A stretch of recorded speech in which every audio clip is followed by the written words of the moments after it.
नमस्कार।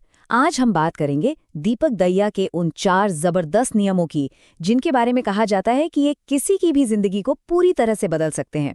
तो चलिए देखते हैं क्या है ये नियम। चलिए सीधे मुद्दे पर आते हैं, जो कि हमारा पहला नियम भी है। तो ये जो पहला नियम है ना, ये इस बारे में है कि जब कोई चुपचाप अपने लक्ष्य की तरफ काम करता है तो उसमें कितनी जबरदस्त ताकत छिपी होती है। इसको समझने के लिए एक बहुत बढ़िया मिसाल है। सोचिए, हमारे जो प्लान्स होते हैं वो एक बन रही बिल्डिंग की तरह हैं। जब बिल्डिंग बन रही होती है तो वो बिखरी हुई होती है, बेतरतीब, कोई उसे देखना भी नहीं चाहता। लेकिन जब वही बिल्डिंग पूरी तरह तैयार हो जाती है, शानदार बन जाती है, तो हर कोई उसकी तारीफ करता है। तो मतलब सीधा सा है, अपने प्लान्स को सीक्रेट रखिए, उन्हें पूरा होने दीजिए। कामयाबी वो तो अपने आप शोर मचाएगी। अच्छा, अब आते हैं दूसरे नियम पर। ये नियम कहता है कि जो भी अतीत का दर्द है उसे अपनी आज की सबसे बड़ी ताकत बना लो।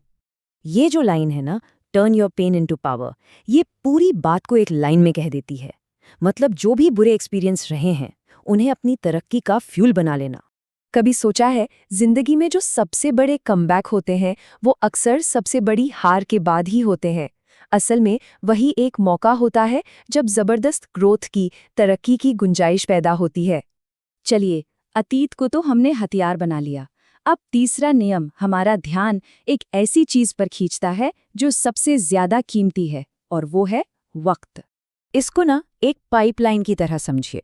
हम सबके पास रोज 24 घंटे की एक पाइपलाइन आती है। फर्क बस इतना है कि ज्यादातर लोगों की इस पाइपलाइन में छेद ही छेद हैं और कीमती वक्त बस यूं ही बहता चला जाता है। तो सबसे पहला और सबसे जरूरी काम क्या है? ये पहचानना कि ये छेद कहाँ है, कहाँ हमारा टाइम और एनर्जी वेस्ट हो रही है, और फिर अपने हर एक घंटे का हिसाब रखना शुरू करना। और अब आता है चौथा नियम। ये शायद सबसे दिलचस्प है। ये हमारे दिमाग के एक बहुत बड़े राज के बारे में है, या आप इससे दिमाग की एक कमी भी कह सकते हैं। और वो राज क्या है? वो ये है कि हमारा दिमाग असलियत और कल्पना में फर्क ही नहीं कर सकता। ये एक सीधी सी सच्चाई है।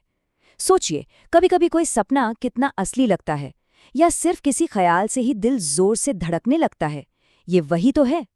एक छोटा सा एक्सपेरिमेंट करते हैं। अपनी किसी फेवरेट मिठाई के बारे में सोचिए, बस एक पल के लिए, जैसे वो प्लेट आपके सामने ही रखी हो। देखा, मुंह में पानी आ गया ना? बस यही इस बात का सबूत है कि दिमाग के लिए जो सोचा जा रहा है वही सच है। तो अगर हम इसी तकनीक का इस्तेमाल करें तो हम अपने दिमाग को एक तरह से प्रोग्राम कर सकते हैं। जब हम किसी चीज को बार बार विजुअलाइज करते हैं, उसकी कल्पना करते हैं, तो उसे पाने के लिए अंदर से एक जबरदस्त भूख, एक ड्राइव पैदा होती है। और यही बात इन सारे नियमों को एक साथ जोड़कर हमें एक बहुत ही दमदार नतीजे पर ले आती है। कहते हैं ये जो पूरी कायनात है, ये हमारे हर एक विचार पर, चाहे वो अच्छा हो या बुरा, एक ही जवाब देती है, तथास्तु, यानी ऐसा ही हो। और फिर वो विचार हकीकत का रूप ले लेता है। तो आखिरी सवाल खुद से पूछने वाला है, अगर अगला ही ख्याल हकीकत बनने वाला हो तो क्या सोचा जाएगा? यही सबसे बड़ा सबक है। अपने विचारों को संभालिए और अपनी हकीकत के मालिक खुद बनिए।